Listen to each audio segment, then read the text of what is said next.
pin followed by the pound key. I'm just going to interrupt to Yes. say I think we lost Maddie. Oh, shit. Your call will be connected when you enter the pin followed by the pound. Thank you. You're joining a call. Yep, there she is. Oh. Hi, Maddie. Hi, that was really weird. Anyway.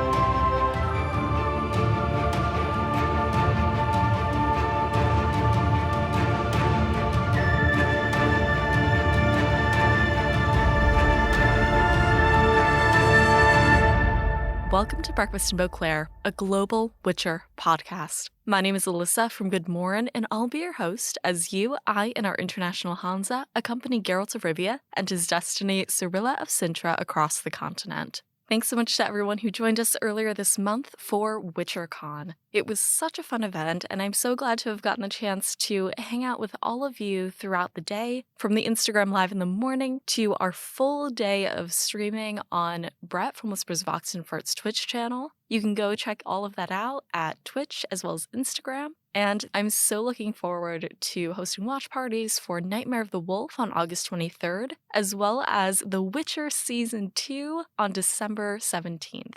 But until then, this episode we welcome Tom from Australia, who upgraded their pledge to producer-level patronage. Thanks to all of our producer-level patrons, Louise of Covier, the owner of the Churlish Porpoise, Eric Sgodling, Katie the Redhead of Toussaint, Jacob B., Ava of Gullet, B. Haven of the Edge of the World, Charlotte from Vengerberg Glamry, Red Kite, the Original Roach, Codringer's Cat, Dustin, Libby, Clara Odell, Gennady Mundilovich, Brett from California, Wolf, Corey from the US, John of Riblia, and Sebastian von Novigrad. If you'd like to explore becoming a patron of the show, head over to patreon.com/breakfastinbeauclair.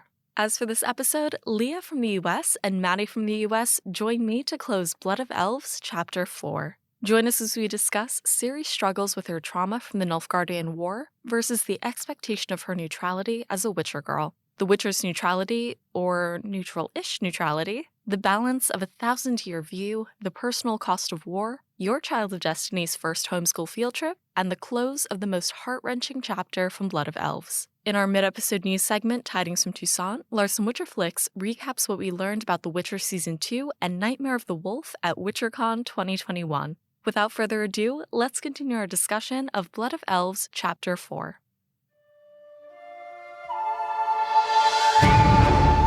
When we left off, Geralt, Ciri, and Triss had joined a caravan of dwarves led by Yarp and Zigrin on their mission to carry secret cargo to Aedirn. In the third section of the chapter, the convoy encounters light cavalry from Ban Glen, the Dunbanner. This is a very brief section that we get in which there's a slight hiccup when the convoy hits this collection of cavalry who claim to be also there for the king, but Venk is like, but we're here for the king, and there's this very odd standoff. The other cavalry kind of comes around, checks the convoy, and then warns them that there's Scoia'tael in the area. It definitely does reinforce, because, like initially at the beginning, Geralt asks Yarpen what they're transporting, and Yarpen's like, oh, fish. And Geralt knows that's a lie, but he can't get anything more clear out of Yarpen. But this just doubles down on the sense that he has, right?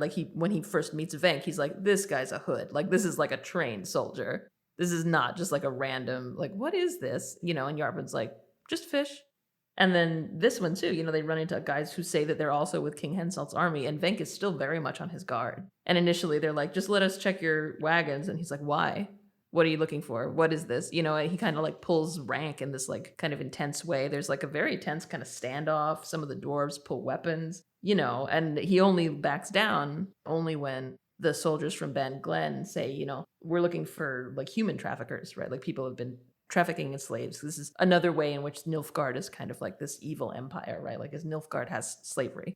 And finally, Venk is like, fine, if you're looking for slaves, go ahead, look away. But, clearly part of the issue is whatever's in these barrels, the special fish that the army needs to win the battle.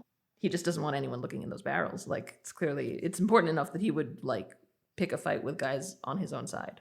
And I am just dead at the little they're like riding up and down the column of the caravan. The dwarves are saying different things, blah blah blah, and one of them like picks up the canvas around where Ciri is sitting, and Triss smiles weakly and says, "You can't see me at all." He's like, "Oh, saltfish. And what's this child?" And she says, "Dried mushrooms." I guess I missed the first time of Triss casting that little, like, "These are not the drones you're looking for" type thing. Like, I missed that. And I was just like, Ciri's so funny. She's like, "I'm just dried mushrooms. Like, you don't see anything here." Like, yeah, and it's a little bit vague, right? Like, because like it's possible that Triss is casting all of these spells, but this is also one of those weird moments where it's like, can Ciri do magic? Can she not? Because she's pretty convinced, I think, that she can't. But like after Triss casts the spell, he's like, "Who's this kid?" So clearly Ciri's still visible. And then Ciri's like, "I'm mushrooms." And then the guy kind of like spaces out for a second and he's like, "Well, nothing to see here," and wanders away. And so, like, I don't know if Triss was, like, in the back casting another spell, which is entirely plausible, or if this is one of Ciri's, like, odd instances of competence in this field that she tends to think she's bad at. yeah, I think it's more that. But it is funny. And it's definitely one of those moments where, again, Ciri's just looking to whoever is with her to find out what to do, right? Triss is like, "You can't see me." And Ciri's like, "You can't see me either." Yeah. It reminds me of Doctor Who. The doctors have that blank card that doesn't have anything on it, but whenever they hand it to somebody, it happens to say the exact thing that that person needs to see. And I feel like the doctors are always sometimes surprised about what that card now says. And it's definitely the same vibe. Oh, yeah, totally. After they encounter the cavalry, with the warning that there's Scoia'tael prowling the area, Geralt comes up with a plan. He decides for him and Ciri to kind of go ahead and scout. So in the next section, Ciri rides ahead of the convoy, spotting Scoia'tael in the woods. And in order to teach her about neutrality and empathy, Geralt takes Ciri to a nearby elven pilgrimage site, Sharawed. Ciri rides ahead, and it's this very freeing moment where she's on her horse, she's galloping at a speed that makes her feel very free after being stuck with this convoy and kind of stuck under the thumb of Geralt and Yarpen and Triss for so long, and she's able to just let her horse gallop away. She's still mulling over her conversations earlier in the chapter with Geralt and Yarpen specifically. I think it starts out with her being like, "Don't run away. Go slower. Blah." And this is all in her head. And then eventually she gets down to this whole passage, which I've actually highlighted on GoodMorhen, I think, before. And it says, "Neutrality, indifference." She wanted to scream. A witcher looking on indifferently? No, a witcher has to defend people. From the leshy, the vampire, the werewolf, and not only from them. He has to defend people from every evil. And in Transriver, I saw what evil is. A witcher has to defend and save. To defend men so they aren't hung on trees by their hands, aren't impaled and left to die. To defend fair girls from being spread-eagled between stakes rammed into the ground. Defend children so they aren't slaughtered and thrown into a well. Even a cat burnt alive in a torched barn deserves to be defended. That's why I'm going to become a witcher. That's why I've got a sword. To defend people like those in Sodden and Transriver, because they don't have swords. They don't know the steps, half-turns, dodges, and pirouettes. No one has taught them how to fight. They are defenseless and helpless in the face of the werewolf and the Nilfgaardian marauder. They're teaching me to fight so that I can defend the helpless, and that's what I'm going to do. Never will I be neutral. Never will I be indifferent. Never. This is, as I said, the culmination of everything that she's already spoken about with Geralt and with Yarpen, and a follow-up to her outburst at the end of chapter 3 as well. And she seems to have taken a side. You know, she is on the quote-unquote side of good. She is against the Nilfgaardians. She is against the bully. So that's kind of where she is at the beginning of this section, which again kind of opens room to change.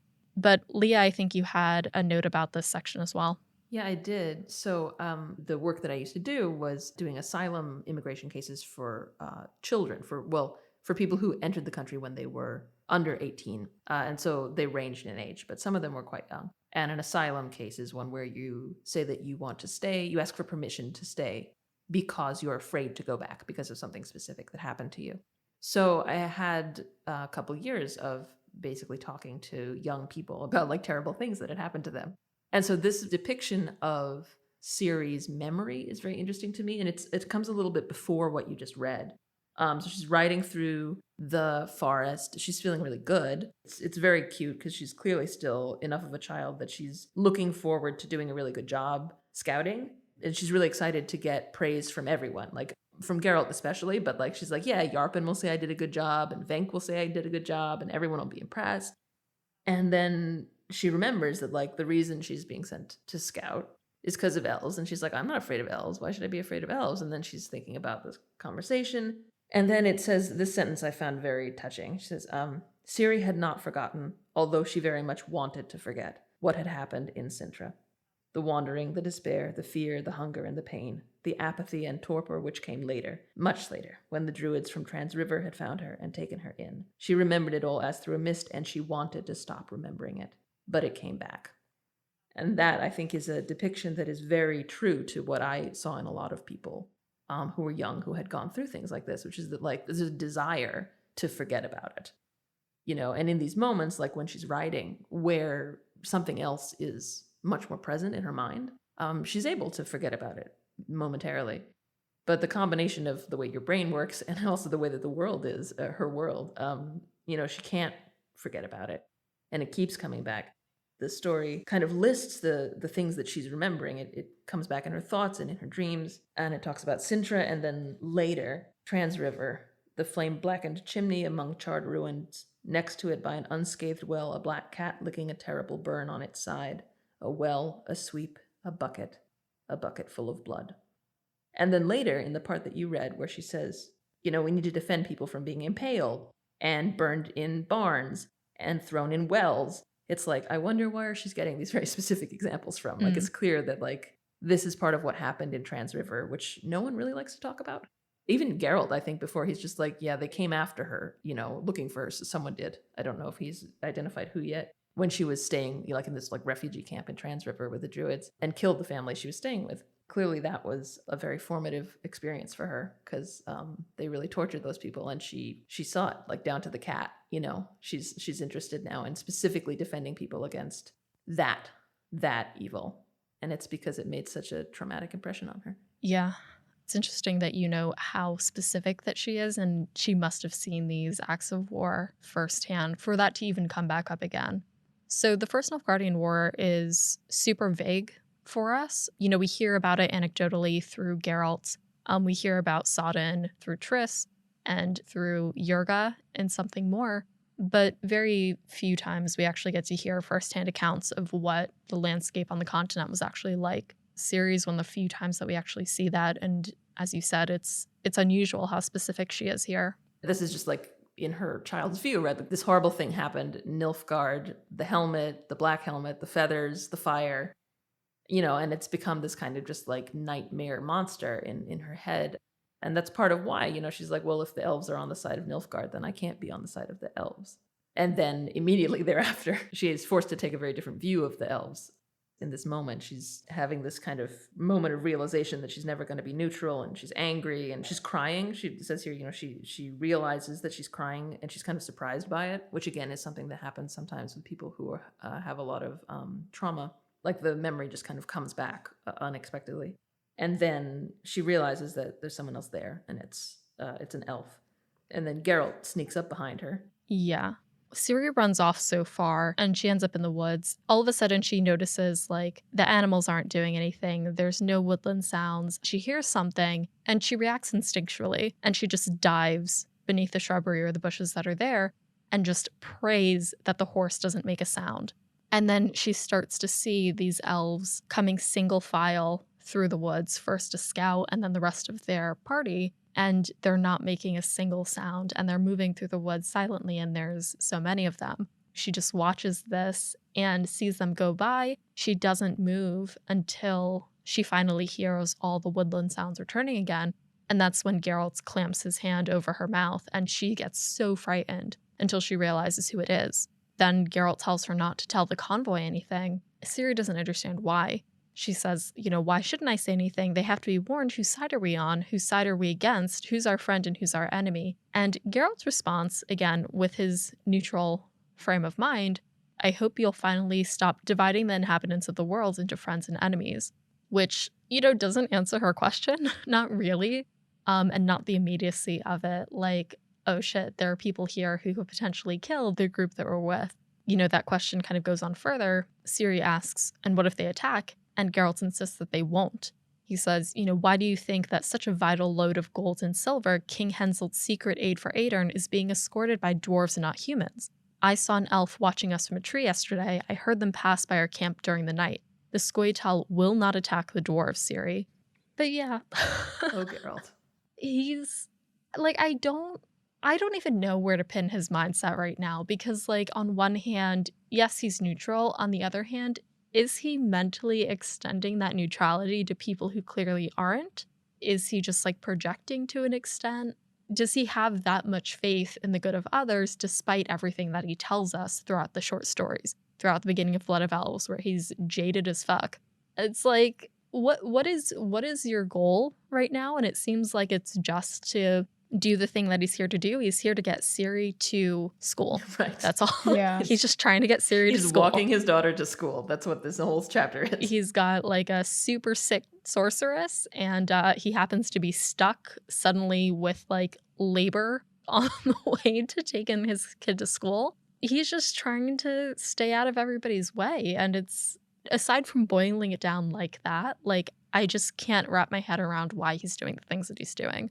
It definitely seems to me like he's been keeping up the sort of pretense that they're transporting fish until this moment when they're alone in the woods. And he's like, it's obviously money, Ciri. Like, it's obviously gold and silver. And they put the dwarves. I'm like, I think it's just like, I think he really thinks he's figured it out, right? Like, he's figured out this odd convoy, which doesn't make sense initially. And he looks at it and he looks at it and he's like, I've figured it out. They put dwarves on it so the Scoia'tael won't attack. And they're saying it's fish, but it's actually money. That's not totally off base, but he's really failing to account for how cynical a lot of these other actors are, as we find out much later. Actually, not that much later. Yeah, I think he's just going back to kind of what we were discussing before. When you live such a long time, you probably are just like, God, like, I think he says later in this book at some point, I'm too old for this shit. He says that, I think, at least once in every book. Oh, yeah.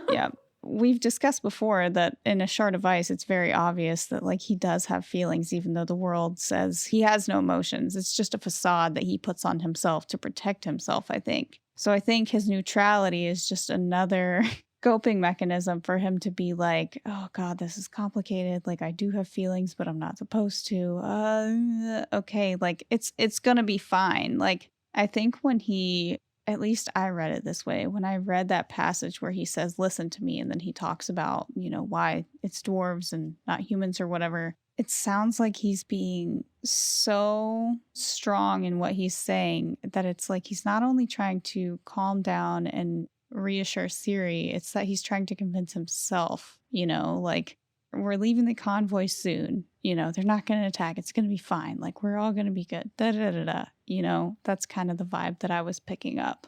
And I mean, part of it for sure maybe is that he's kind of leaning more into this kind of parental role. But I definitely didn't question the first few times I read this that he believes this version of events, right? Like, this is what he's pretty sure is happening. But he is also, like, he's trying to reassure her because she's kind of freaked, right? Like, she was just thinking about this and then, oh my God, there they are. Even though she notices even at the moment, when she sees them before Geralt interrupts, they're behaving in a kind of odd way. It doesn't look like a martial situation, right? They're like walking single file somewhere. It's just odd. Yeah. They're reverent and quiet. Yeah, they're super quiet. But it's also alarming, right? Like, they were hypothetical until a second ago. I made a note of this. It's not important. It's just one of my like weird like questions that may just be a little hole in the plot. But like, did he know that this place, Sherwed, did he know that they were going to pass by it? Like, does he already know where it is? Clearly he does. Did he know that there were going to be elves there then? Because like, yeah, I don't know. It's unclear to me like how much he already was anticipating of this inevitable interaction. If they're going by someplace that he knows is like a prominent pilgrimage site. It might be that because he is very worldly. He's been all over the place. But part of me when I was reading this is just kind of like, they sent Ciri ahead, kind of like what you would do like if you let your niece or nephew win the game that you're playing with them. They send Ciri ahead to be a scout. One, because they know she's like, you know, smaller, quieter, faster, less noticeable or whatever. But also like Geralt can tell she's like getting cabin fever from this caravan. But at the same time, he's not going to just send his child of destiny out into the world by herself. So I presume he was probably going to follow along behind no matter what, whether he knew it was a pilgrimage site or not.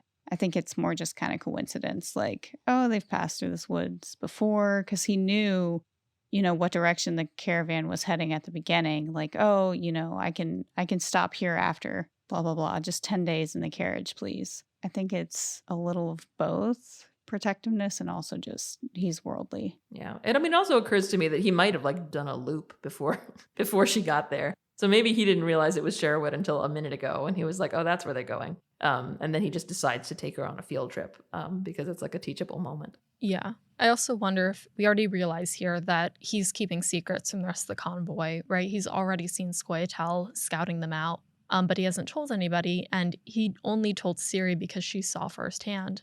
So I would wonder if he does know that this is there and it is a pilgrimage site, that he would make the assumption that they would still be safe, even though this is somewhere where elves are going to go. But I think it's more just like ignorance is bliss, and like he is heroically taking on the burden of knowledge that this, that, or the other thing. And that's kind of what it seems like, in that he's just burdening himself with that knowledge in the hopes that everything will just kind of pass by and he won't need to actually act on any of it.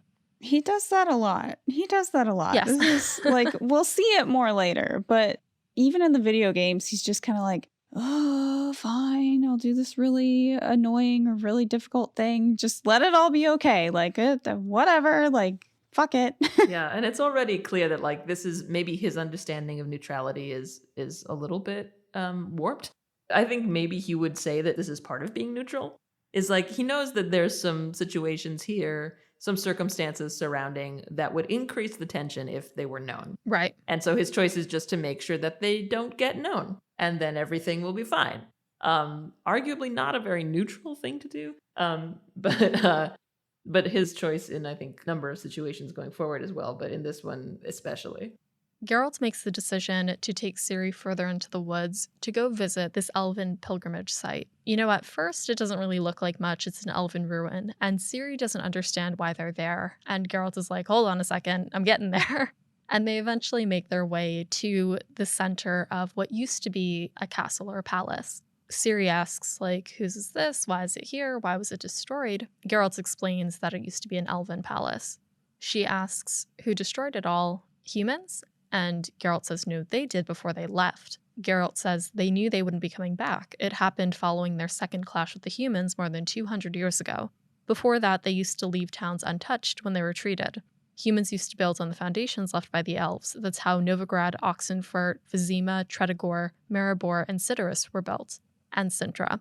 Geralt leads her deeper into this palace, and there's this beautiful rose bush that has white roses and a portrait of a face. That despite the destruction of everything else, the face is just as beautiful and the rose bush is very well kept. So it's very clear that like people are still coming here and taking care of what's left despite the ruins. Geralt teaches Ciri about why this place is important and also about the elven side of this equation. We hear more about the story that Yarpen had briefly mentioned in the beginning. We hear more about Elarena, as he had called her. Geralt says, Eilaren, known as Elarena by dwarves and humans, she led them into battle 200 years ago. Elarena stirred up the young. They took up arms and followed her into their last desperate battle, and they were massacred. Mercilessly massacred. They died for the stone and marble, and for Eilaren. Just as she had promised them, they died with dignity, heroically, and honorably. He closes his note to Ciri by saying, do you understand what this neutrality is, which stirs you so? To be neutral does not mean to be indifferent or insensitive. You don't have to kill your feelings. It's enough to kill hatred within yourself. Do you understand? There's a lot in this conversation between Geralt and Ciri, and the lesson really is about what the meaning of his neutrality is, devoid of what everyone else interprets it to be. And the thing that I noted here was that Geralt is described as being far away. And this isn't necessarily defined in the prose, but it could be he's just kind of recounting the stories that were told to him in his head, or the concepts here tie directly back to the short story The Edge of the World from The Last Wish. In The Edge of the World, when Geralt and Filavandrel are speaking, Geralt says in the middle of the short story, You know that desperate young men with the eyes of 100-year-old men and withered barren sick girls like Trivial will lead those who can still hold a sword and bow in their hands down into the valleys. You'll come down into the blossoming valleys to meet death, wanting to die honorably in battle and not in sick beds of misery, where anemia, tuberculosis, and scurvy will send you. Then, long-living Enche, you'll remember me. You'll remember that I pitied you, and you'll understand that I was right. And at the very, very end, after Danemeve comes in, Filavandrel says to Geralt, after some consideration, I've come to the conclusion that you were right when you pitied us. So goodbye. Goodbye until we meet again, on the day when we descend into the valleys to die honorably. We'll look out for you then, Trivial and I. Don't let us down.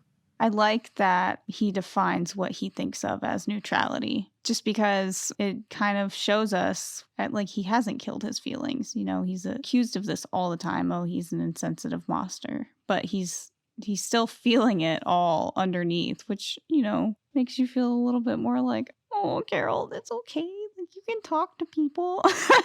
But on the other hand, it kind of clears some stuff up for the reader because, Leah, you yourself were saying earlier, like, that's not neutrality. Like, leaving information out, like, that, is that neutral? Yeah, trust the lawyer to be really literal. But it is, I mean, again, he says, you know, like, it's enough to kill hatred within yourself. But also, I mean, part of the gist of this seems to be, like when he says, you know, elves continue to come to Sherwood, the impetuous and the foolish ones for whom the cracked stone is a symbol, as well as the sensible ones for whom these immortal, forever reborn flowers are a symbol.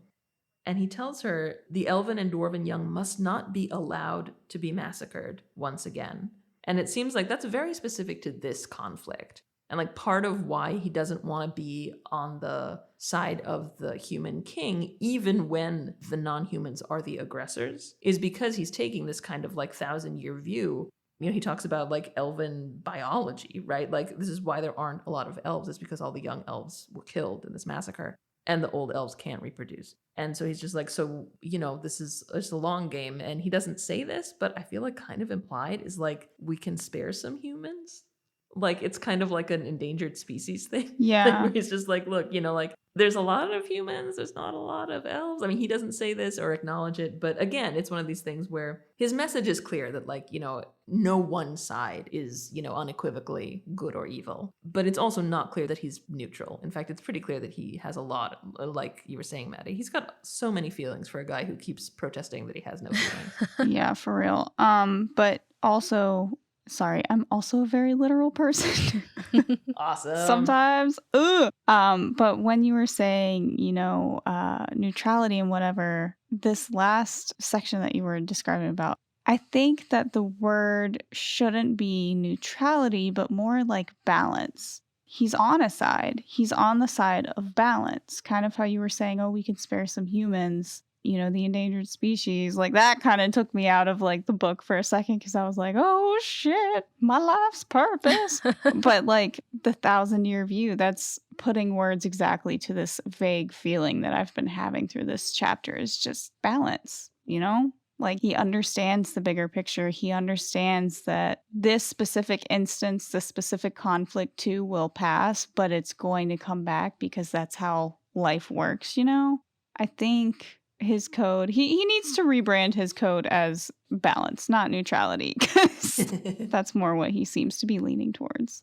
I also wonder if it's almost a reluctance to play God in a sense. Mm-hmm. Obviously, everyone has their sides in the conflict. Everyone has their skin in the game and a belief that they themselves are right. And I think, like, to his point, it's like, well, what right do these sides have to determine who lives and who dies, to determine the shape of the world? And I think that, you know, for just Geralt, it is enough to not take a side and to say, like, no, I don't have a stake in the coming conflict. Maybe it is for his longevity. Maybe it is just because of his morals and his scruples. It, I think, comes down to his own internal dialogue rather than what all of the external noise is. Just because, as both of you have said, it may pass. One thing that comes to mind when we're talking about this is something that comes up further on in the saga, but it's come up before too in some of the early short stories, that Geralt, maybe the other witches too, but we don't get to meet them. Geralt kind of has forced to draw his own line when it comes to intelligent monsters. Like, and Yarpen makes this remark, is that, like, you know, this is how witchers treat, you know, conflict between intelligent races, right? Like, they're just like, we don't have the expertise to deal with this, so we're just going to step by. But, even when he meets, and I can't remember his name, but the beast. Nivellen. Yes, Nivellen. He's kind of at a loss initially. I mean, and then he realizes he's not a monster and he's like, fine.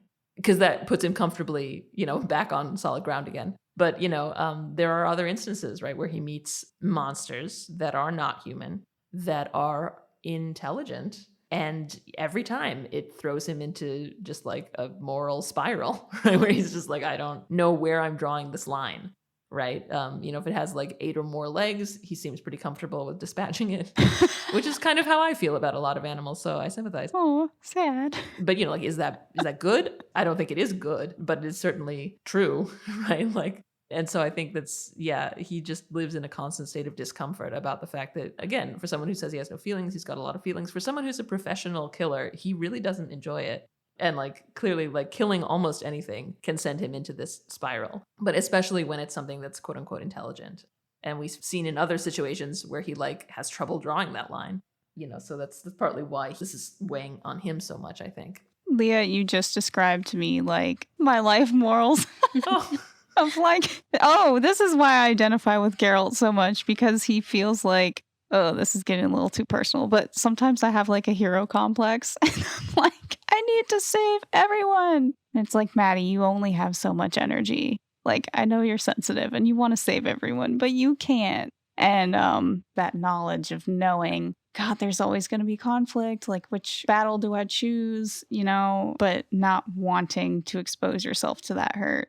Geralt gets it. He feels it. He doesn't like it. So he's trying to kind of separate himself. And also the whole killing things professionally, not enjoying it. Well, I mean, you said that, just made me think a lot of this neutrality language is kind of his coping mechanism. Absolutely. I know this is fantasy, but Geralt's a superhero. He's got superhuman abilities. He's got this code. He's been trained to defend people. His very first killing is that monster outside of GoodMorhen that turns out to be a man trying to take advantage of a young woman. And, he's just kind of thrust into this whole thing of I have so much power and responsibility. And it's but I don't want it. I don't want to play God. He's such a superhero. And I think something that you just said, excuse me, I accidentally, touched you more deeply than I meant to a minute ago.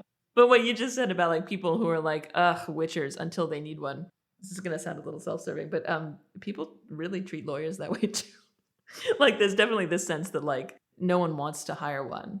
But when you need one, there's no other type of thing that will really do the trick. And that can be really hard on that person, but that person is often kind of not seen because those people are in such a difficult situation. And so it seems like something similar kind of happens with Geralt, where people see him as very one-dimensional. It's because usually when they interact with him, something much more terrifying is happening. And they don't have a lot of leisure to be I wonder what his internal life is like. At the end of this section, once Geralt finishes his educational spiel about Ellerina and Sherwed, Ciri pricks her finger on a rose that she had pulled down and asked to take with her. As she pricks herself, she kind of gets a little hazy and a little prophetic. Ciri pricks her hand, the blood runs down her lifeline, and she starts to kind of prophesize in the same way that she had done earlier in the book. She starts reciting the names of everyone who's there, and she tells Geralt, she's like, they're dying. We have to go. I wish I knew more about palm reading and that kind of stuff, because that kind of stuff really fascinates me. But I think it's obvious enough based on blood, lifeline, then she starts saying they're dying. I think that's all pretty obvious, but I just found that really interesting. I forget exactly which one it is, but there's a line that runs from between your pointer and middle finger, and then 2 lines that run from between your pointer finger and thumb, one that runs to the opposite side and one that runs down to the wrist, and I don't remember which one it is. The lifeline is the one that curves with the muscle of your thumb. Gotcha. So that one runs from between the thumb and first finger down to the wrist? Yes. Okay. Yeah. And it's definitely the same prophetic thing, because it does mention that when she shouts Triss's name, it's a voice which was not hers. And then she kind of comes to and she's like, we've got to go. And I think Geralt ends up behind her again. She's galloping so fast that he's trying to keep up as they run back to the convoy. Before we learn just what Ciri has seen, we're going to hand it over to Lars from Witcherflix for recent news on the Netflix show. When we come back, Leah, Maddie, and I will continue our discussion of Blood of Elves Chapter 4.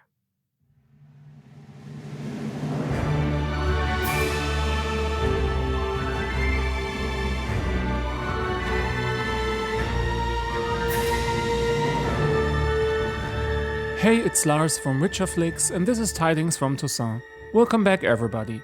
WitcherCon is over, and it was a wild ride. We got trailers, teasers, episode titles, release dates, set photos, and much more. But let's start at the beginning. WitcherCon took place on June 9th and 10th and had more than a handful of actors, actresses, and producers for the Witcher main show and the anime spin-off movie Nightmare of the Wolf. Of course, Henry Cavill was there in his own segment. We had Freya Allen, Anya Chalotra, Mimi Kayesa, who plays Fringilla Vigo, or Paul Bullion, the new actor for The Witcher Lambert. And of course, there were the two showrunners Lauren S. Hisrick and Declan de Barra. Arguably the most exciting news to report is the first big teaser trailer for Season 2 of The Witcher main show, and of course its release date. The new season will see its release on December 17th, 2021. So there are 5 more months until we return to the continent. The teaser itself is over 2 minutes long and full of treats. In the trailer we travel to GoodMorhen and meet new witchers. We got our first look at Lambert, Cohen, Eskel, Vesemir, and even more witchers whose names are mostly unknown. In other scenes we see Geralt walk the courtyard of an ancient rundown mansion and fight a flying Bruxa. Moreover, we got a first glimpse at Jaskier wearing an interesting hat, as well as Nivellen from the short story A Grain of Truth, Nilfgaardian soldiers, Etisaya de Vries desperately looking for Yennefer, and last but not least, the famous Much More scene from the short story Something More, with a new spin to include it in the plot of the first episode of Season 2. All in all, the teaser trailer is absolutely spectacular. The second greatest treat, in my opinion, during WitcherCon were the episode titles for Season 2 of The Witcher. They definitely reveal a lot about the plot, so prepare for heavy spoilers. Episode 1 is titled A Grain of Truth and will adapt the short story with the same name. Episode 2 is named GoodMorhen, and it will obviously see Geralt and Ciri tread the halls of the Witcher Keep in northern Cadwyn. The title of episode 3 is a little bit more ambiguous. It's called What is Lost and could refer once again to the fall of Cintra and Ciri's past.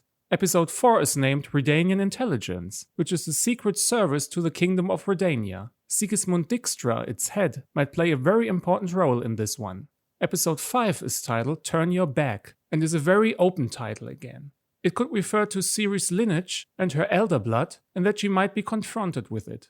Episode 6 is called Dear Friend and refers to one of the fan-favorite moments from the Witcher book Blood of Elves. Without spoiling too much, these 2 words are the beginning of a very special letter Yennefer sends to a character that is very dear to her. The penultimate episode 7 is named Voleth Mir. This title is actually a character's name. The show-only character of Voleth Mir is described as a very old white-haired woman and a demon who roams the land. Sounds a little bit like the show version of Gaunter Odim. And last but not least, the final episode is named, well, we don't know. Netflix keeps the last episode title a secret. Something very big must take place in this one. Other important bits of WitcherCon regarding the main show include the final 11 seconds long teaser for Yennefer and of course several interviews. Yennefer's teaser sees her after Nilfgaard caught her after the Battle of Sodden. The teaser also has a very mysterious hooded figure holding a baby, and our first official look at the elven sorceress Francesca Finderbear, played by Amicia Simpson. In the interviews, for example, Freya Allen talks about a funny scene with Paul Bullion from the Season 2 set.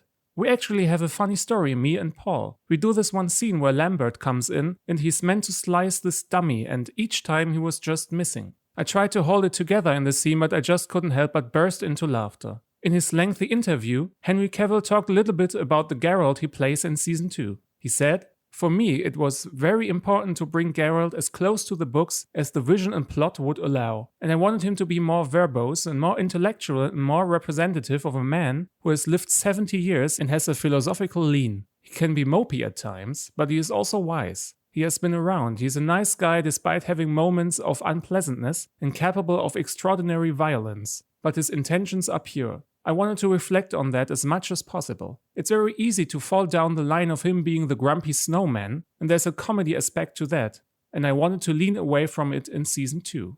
Last but not least, there are also of course some things to report about the anime movie Nightmare of the Wolf. We not only got a beautifully produced teaser, we also got a release date.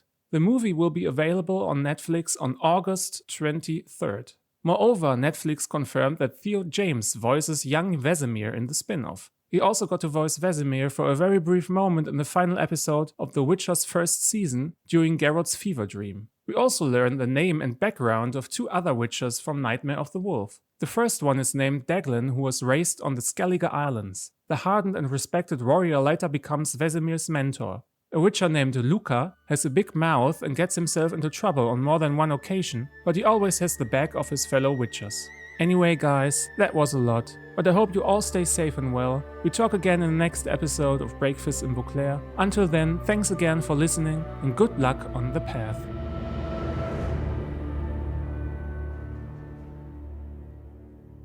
Hey everyone, welcome back from the break. When we left off, Ciri and Geralt had scouted ahead of a caravan, witnessing a Scoia'tael commando in the woods. They visit Shaerrawedd, an ancient elven palace and pilgrimage site. While there, Ciri cuts her hand and sees a vision of the convoy being attacked.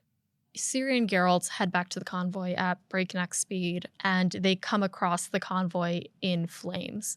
Despite Geralt's reassurance to Ciri, the convoy is attacked by Scoia'tael, leaving the group and their alliance fractured. The remainder of the chapter is devoted to this skirmish and the aftermath of it. It happens very quickly. There actually aren't very many pages devoted to this part of the chapter. But, when I first read it, it felt so much longer because I must have been holding my breath or something. The scene just happens so quickly and it's so action-packed.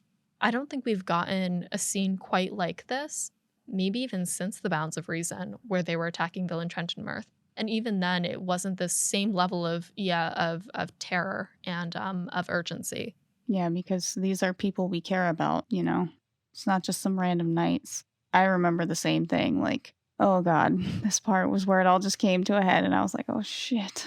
Yeah, it's a very stressful battle, for sure. And I feel like sometimes in action scenes in books, not just in these books, my eyes will kind of bounce around the page. But I know for sure when I went back and reread at least this one, I was pretty much locked in. Like, it's very tense and suspenseful. Mm-hmm. I mean, some of the main arcs of this is just off the top of my head, so this might not be in the correct order, but some of the main story beats within this battle are Ciri trying to save Triss. She's trying to drag her out from beneath a wagon, and Triss is kind of holding her head and it's bleeding. At some point, there's a Scoia'tael trying to attack. I believe it's Yannick, but it could be one of the other dwarves. On top of the box of one of the wagons, there's a dwarf or a halfling or a gnome trying to stab him. There's a few moments where Yarpen is fighting like 2 people at once, and he's just whirling and thrashing. Meanwhile, Geralt is all of a sudden doing the same. He is not acting neutral. One of the Dahlberg brothers goes to defend Ciri, and when he turns to attack his attacker, it's another dwarf. And he hesitates, but the other dwarf doesn't. The other dwarf just rams straight into his collarbone, I believe. And there's a note in the prose that said that the strike must have been hard enough to break both of his knees, and Ciri screams. Ciri sees Venk with arrows out of his side, and he's still fighting. And then he gets another one through the back, I believe, and he slumps over, but he's still in his horse. All of these things are happening, and it's so fast. And I think Sapkowski did a really wonderful job of keeping the attention very focused and keeping the perspective focused because we're seeing this from Ciri's perspective. So it made it pretty easy to follow, thankfully. Ciri has had all this training in Kaer Morhen, and when it gets to the end of the battle, she realizes kind of she's in danger. Death is behind her, as it's put. She goes to draw her small sword from the back, and it's noted that it feels so heavy, it feels so small. The sword, which had jumped out to her hand during training, was just so slow. She defends herself, but is knocked off balance and falls. Standing over her is a beautiful, beautiful, beautiful elf that is prepared to kill her. And she sees not Ciri, but the white rose pinned to Ciri's jerkin. Again, this moment in the prose is beautiful and heart-wrenching. She sees the rose, and it says that she shouts Eileran as a battle cry, but it's more for her conviction. It's more to convince her that she needs to kill this child. And while she's kind of debating that, while she's gathering the courage to kill Ciri, Geralt steps between the two of them and kills the elf. And that's where the whole battle ends. Yeah. That was off the top of my head, so I may have missed some things, but I think those are the main story beats. I was reading along. Oh, were you? You did perfectly. So Go you. I must have just like absorbed Peter Kenny's rendition through osmosis when I took my nap today. It's funny. I think it's, all of that is just so heavy, so action-packed, like we already said. But as Geralt stands in between them, shoves Ciri away, and cuts her, the blood spray goes to the rose, and it spatters all over that beautiful white rose from Sharawed. And the last words that the elf is able to get out as she's dying is Ailoren and then Sharawed. And it's just like, to me at this point in the story, obviously there are already symbols, but even in my own mind now, when I read those two words, Ailoren and Sharawed, I just think of this symbol of fighting for freedom and fighting for justice, but perhaps it's become a little contaminated and contorted through all of what we were talking about earlier with the Nilfgaardians and their slogans and blah, blah, blah, blah, blah. It's just oof, on the rose. Come on, Sapkowski. We talked before about how this chapter, it has some action, but really I think its bulk is just character development. Mm-hmm. And it's very touching to me that Ciri goes straight for Triss, who she's really hasn't known that long, but it's clear kind of in the initial chapters that even though she wasn't quite aware of it, Ciri was really kind of desperate for female companionship. And Triss has become this sort of big sister figure. In this instant, she goes straight for her, and especially because Triss is vulnerable. Right? You see her just kick into just high gear, and she goes straight for Triss, and Triss is incapacitated even further. She's been hit in the head or something, and she's like, I'm going to defend her. I'm going to protect her, and that's clearly what she's motivated by initially, is just to protect Triss. That's very touching. There's the fact that Yarpen is trying really hard to take up a defensive position. A lot of this action is precipitated between kind of Yarpen and Yannick, and the fight with the halfling is because Yarpen's trying to circle the wagons, essentially, to get into a better defensive position. And then, the death of Pauly Dahlberg is really heartbreaking. Just that split second, right, that he hesitates. And I think earlier in the chapter, one of the crew talks about how he doesn't mind fighting, but he's never really had to be in a situation where he was fighting other dwarves, and he's not looking forward to it. So he would prefer, if they didn't hang around and tempt fate in this way. And, clearly it just takes him just a second. And then we see that same hesitation in the beautiful elf. Yeah, it's just also really touching how Ciri, after this impassioned self monologue in the woods where she's never going to be indifferent and she's always going to fight, she just panics. Right? Oh, understandably, yeah. And and she says, it says that the ground trembled and shook. Ciri suddenly realized that it was not the ground, it was her knees. And all of her training it's there, but this is so much more intense and so much more real than anything she's had to deal with. I'm sure all of that memory, that kind of wartime chaos memory is coming back, and she just, she freezes. She can't defend herself. As I said, the skirmish happens very, very quickly. As intense as it is, Ciri, faints or passes out, and she's woken up after the battle is over. She just sees the carnage that is left. One of the wagons, I believe, is still on fire, and they're starting to line up the bodies of the dead. And one of the moments that's here, Regan is sobbing over the body of his brother, Pauly, and he's shouting, what am I going to tell our mother? And nobody's saying anything. There was a moment, earlier when they were at the stream and with the fish, and it was silly, but I think the two brothers are arguing about, why is it my pants? And Regan says, well, Mom told you to do anything that I say while we're out. They clearly have a bond. And then for that heartbreak to happen at the end, and as we find out, it happens for no real reason. Venk is in a really dire state. Triss says that she's done as much as she can to heal him, but the Scoia'tael used these arrows that break apart within the body. We discover that the entire convoy had been nothing but ordinary field stones. It wasn't, the quote-unquote saltfish. It wasn't the gold and the financial aid that Geralt assumed it was. It was a test. It was a test to see if the dwarves and if Yarpen had been loyal to the crown. And we don't know the context of why this was determined to be a suitable solution. And we don't know, was there a betrayal beforehand? Is that why Yarpen was seen as suspicious? We don't really know as readers, and honestly we'll never find out. But we just see the aftermath here at the cost of Yannick and Pauly and Commissioner Venk.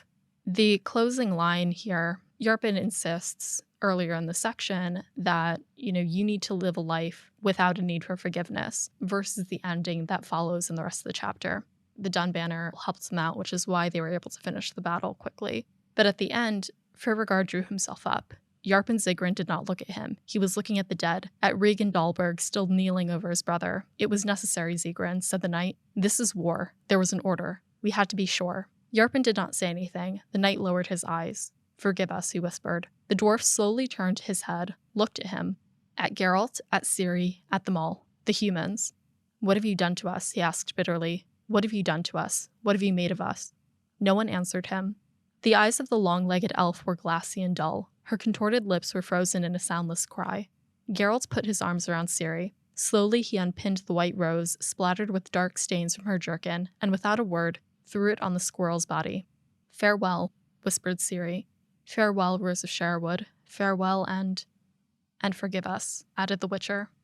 Oof, everything came full circle with all of the mention of the word forgive there. The one thing that I just thought of is, okay, so logically, right? They're in this caravan, they're traveling through the woods. Whoever came up with this is like, oh, we'll use dwarves because then the elves will be like fine to them. Geralt's like, I've seen them spying on us, they're leaving us alone. The second he and Ciri leave, the shit goes down. And it's like, okay, did they attack because Geralt wasn't there? Did Venk or somebody do something to provoke the Scoia'tael? How did the Banglen know to come and save them? Like, what mechanically happened behind the scenes to have this happen? Because thus far, they had been traveling through the woods just fine, and then all of a sudden, this shit goes down, and it was planned. So, like, how did the mastermind behind this know that this would be an effective test? That also makes it a lot more like, ugh, like a gross feeling. This plan of theirs. Yeah, in fact, the more I think about this plan, the less sense it makes. Oh, yeah. Because was the idea that, like, if they got through the woods without being attacked, they would be like, aha, that's proof that you are, in league with the Scoia'tael because they wouldn't attack you? Or was the idea that if they got through the woods and they were attacked, that would be, it doesn't really make a lot of sense. No, and it doesn't seem to be worth the human cost at all. Or the non-human cost either. Yeah, The life cost. The life cost. Yeah. But that also, frankly, rings true for me in terms of like the kinds of bureaucratic decisions that get made, especially when there's a lot of tension. Is just like, no, it makes no sense if you actually think about it. But 50 people were thinking about it a little, and that's what ended up happening, and it was just a mess. Something that I had made a note of before is that it's interesting that even though he's like a very minor character, right? That this guy, Venk, he's definitely depicted as like a decent dude, right? Like Geralt kind of respects him after he agrees to let the sick Triss ride with them. He makes a definite effort, again, seeming to me at least very decent, to tell this other knight who's ridden up to help that they were wrong, right? Like that it wasn't like Yarpen didn't do anything. We suspected him wrongly. I vouch for him. And it's interesting because this also makes it clear that Venk knew the whole time that this was a setup. That dynamic of like, he seems like a decent dude, but also like he was crucially responsible for this. And I think that there's a couple characters like this too, where like, one-on-one, like they seem like pretty decent people. They're just trying to get by, But then when you pull back out, to the sort of bigger picture, it's really very, very frightening. And that's kind of, again, like it's just re-emphasizing that sort of grayness that I think, Maddie, you mentioned earlier about the world of The Witcher, where there aren't a lot of clear-cut bad guys. Yeah. It's gray in the way that the characters themselves think of things, and also sometimes how we see it as readers. But I think here is one of those rare moments in the series where the characters themselves realize, oh, fuck. Like, maybe this isn't a shade of gray. Maybe there actually was a right or a wrong, I remember the first time I read this chapter. In college, I worked at the Pets Hotel, and you got like 30-minute lunches. And like we took them in the break room, which was also the kitchen where we would make all the dogs' food and medicine and stuff up. So it's obviously very chaotic. And I remember, I read this last section on break and like the chaos around me and the chaos that's happening on the pages. And then I just get to this page and I'm just like, literally speechless, kind of how I'm feeling right now. And one of my coworkers comes in and she's like, hey, it's time to switch or whatever, your break's over. And the whole rest of my shift, I was with one of my friends, like working with her. And she's like, Maddie, what? Like, what? And then I just was like, Kristen, you have to read this. Like, I don't want to spoil it for you, but just like, oh my God. And I think that was 2018, and that was when another real life, like, police brutality or some such thing had happened. And it was like, fuck, dude, like, what? Just that line, what have you done to us? What have you made of us? And then all of the political divisiveness we were mentioning earlier. It's just like, oof. One of those things that sadly is very timeless, but still slaps super hard. Something that I think of when I read this that also echoes in like real life for me is like this tension between how to tread the line between realistically living in the world that is and optimistically working toward a world that could be. Yes. Because, too much optimism can, veer into foolishness. Too much realism can become cynicism. And it's an incredibly difficult line to walk in real life. And my takeaway from the end of this is really just a debacle, right? Like, I don't know that anyone, including the Scoia'tael, is really to blame. And that whole situation, I'm not particularly sympathetic to, like, whoever okayed this decoy plan. But like the guys who are immediately there are just sort of like, it wasn't necessarily their idea either. Like they're there, but when he says, like, well, this is war. It's war in the sense that like it's not like somebody started it, but also at this point, like everyone involved is a victim, right? Like Venk is dead, and so is Regan, and so is the elf, and it's just awful. Like it's just sad and awful. And no one seems to have really gained anything. Exactly. I think when it comes down to it, on one hand, it's like it wasn't any of their faults. As you said, they're all kind of victims to an extent in whatever this mess was. Frebergard, the knight, he just says, like, we had orders. And so many things, so many cruel things in history have been done just because somebody had orders. Beyond that, the standing question at the end really just is like, was this worth it? There's obviously two different perspectives there. If you're a king, if you're somebody who's so far removed from the real personal loss that this little trap had, maybe it does. Yeah, maybe it is worth it. But, having read through this content as a reader through the eyes of a child that has met all these people, that has investment in this convoy doing well, in its safety and in the people that are here, this does not feel worth it. This chapter overall just feels very unique in that it's one of the few chapters in the saga that really feels like a short story, like it could have come from The Last Wish or from Sword of Destiny. There's a beginning, a purpose, they set out on the thing, something happens, and then it's the end. And it feels very self-contained. And it comes back to this examination of morality and the moral grades that we sit in. I really like the point that you had brought up about that balance of living realistically versus living optimistically and what that actually nets out in practice. It's tough. Like a weird little literary thing that I think is great is that detail that the elves were using this type of arrowhead, just the background of being an international law person. It resembles certain types of bullets and weapons that are banned. You're not supposed to use in armed conflict in our world, like exploding shell casings and things like that. They're considered to be a war crime. You're not supposed to use them. And it's just really interesting that he throws that in there just so that it's clear that there's a way to take away from this that these guys are also bad. Because we've met Venk and we've come to think that he's worthy of some of our respect. And he dies in a particularly horrible way because the Scoia'tael use these terrifying weapons that are intended not just to kill, but to make you suffer.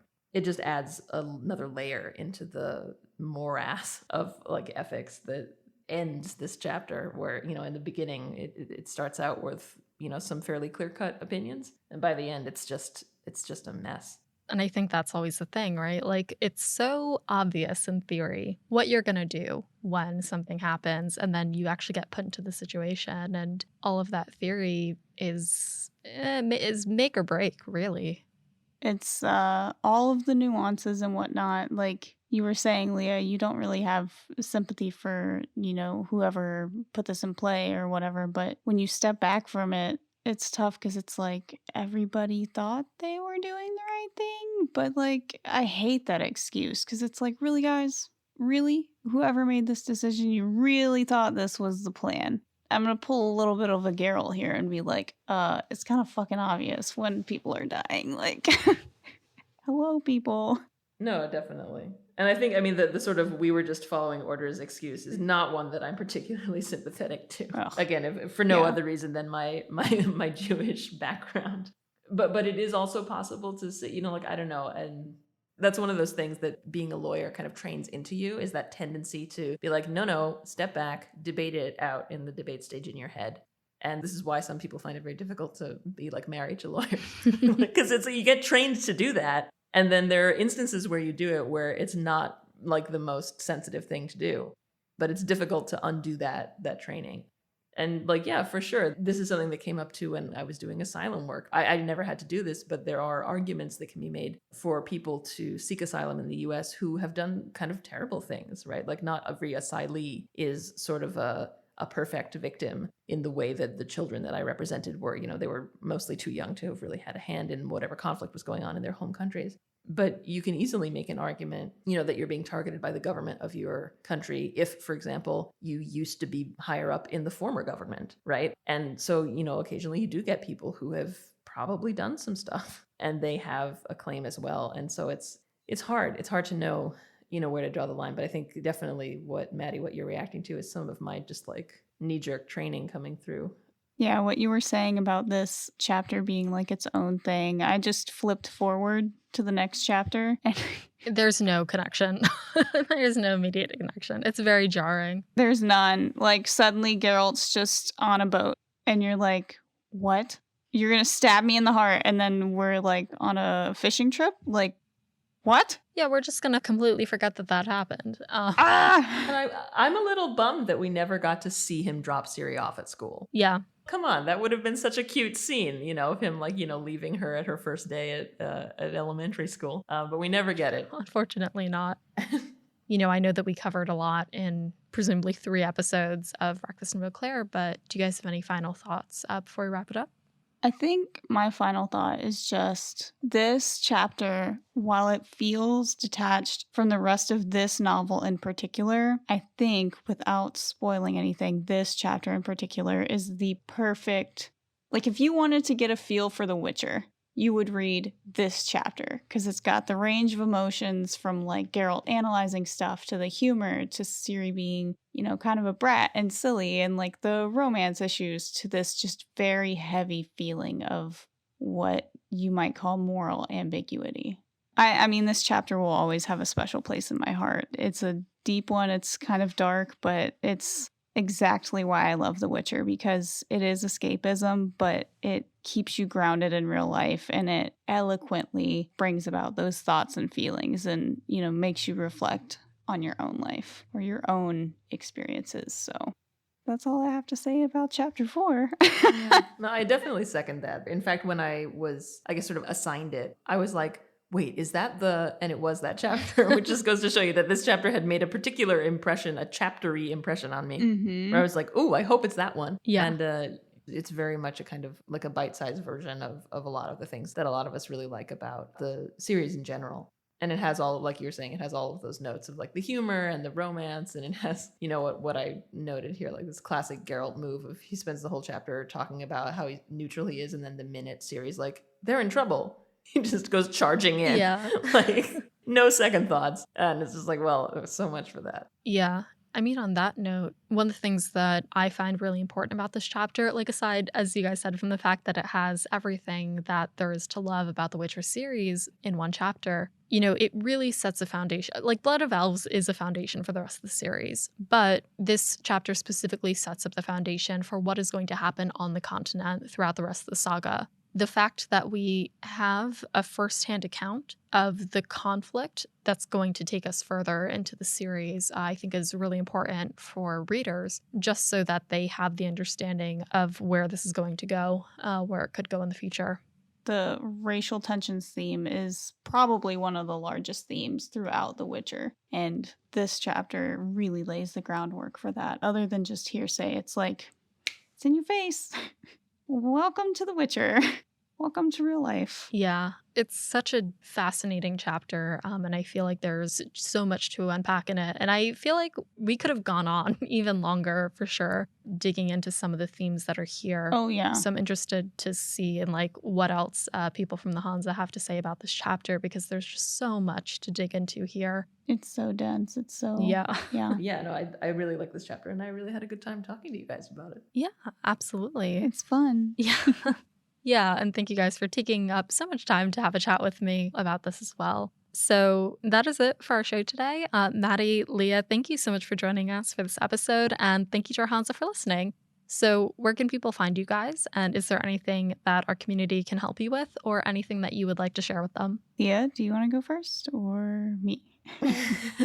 I guess I can. I hadn't really prepared any remarks, but completely unrelated, but also kind of nerdy interest. So if people are into this, Tim, that's my partner, and I run something called the Trade Journal Cooperative. Every quarter, so 4 times a year, we will send our subscribers a trade journal from a different business. So we've sent people, for example, Elevator World, Pasta Professional, American Funeral Home Director. Amazing. Haunt World, which was my favorite. It's exactly what it sounds like. It's a magazine for people who run haunted houses. So we try to track these. And it turns out for almost every kind of business you can conceive of, there is a professional organization, and those organizations frequently publish. So basically what we do is we just call those guys up and we're like, do you have any back issues sitting around? And we get those from them, and then we send a random one out every quarter with a little like introductory letter that has some fun facts about the industry. Oh, that's so fun. And we have like a small but like, loyal subscriber base. So if anyone is interested, or if that sounds like fun to you, you're welcome to subscribe. $15 a quarter, which averages out to less than the cost of a sandwich a month. That was my calculus. I don't know if anyone else finds that helpful, but I guess I did, because I tend to think of money in terms of sandwiches. But yeah, if you want to receive, something like pest control professional, or, You'll be great at trivia afterwards. Yeah, well, you definitely will know some stuff you didn't know before. And you'll have seen ads for things that you didn't realize there were ads for. But I mean, it's one of those things where like you look at it and you're like, oh, of course. Like of course, like funeral homes have to buy those big steel tables somewhere. Oh, God. But like, you won't have seen those ads unless you're reading American Funeral Home Director, in which case it's like, yeah, we have the best tables. Or that was a really gross example. But or like fog juice, right, for fog machines. Yeah. You would never know what people think of as like the best fog juice brand unless you're reading Haunt World. And then you'll know, like, if you want the premier fog juice, you know who to go to. Or did you know there are insurance companies that advertise in Haunt World? Huh. Did you ever think about getting liability insurance for a haunted house? Oh my I bet God. you never did. But once you've started thinking about it, it's fascinating. So if that's the sort of thing that appeals to anyone else in the Hanza, feel free to check out tradejournalcooperative.com. Yeah, I don't discount our bunch of international nerdy weirdos. Do you ship internationally or just to the US? This is actually something that we're talking about right now, Okay. because Tim was on some kind of radio show that broadcast in the UK, and suddenly we got like a bunch of people from the UK asking if we would ship there. So we're actually looking into it. So if there is anyone who's interested, the more interest we have, the more likely we are to do it. We have been US only, but we're looking at it because we've gotten an uptick in interest, and so the more interest, the better. The more likely it is that we'll ship internationally. Oh, awesome. Okay. Well, if any of you nerds are interested in that, go check that out. And hopefully we can get international shipping for you guys.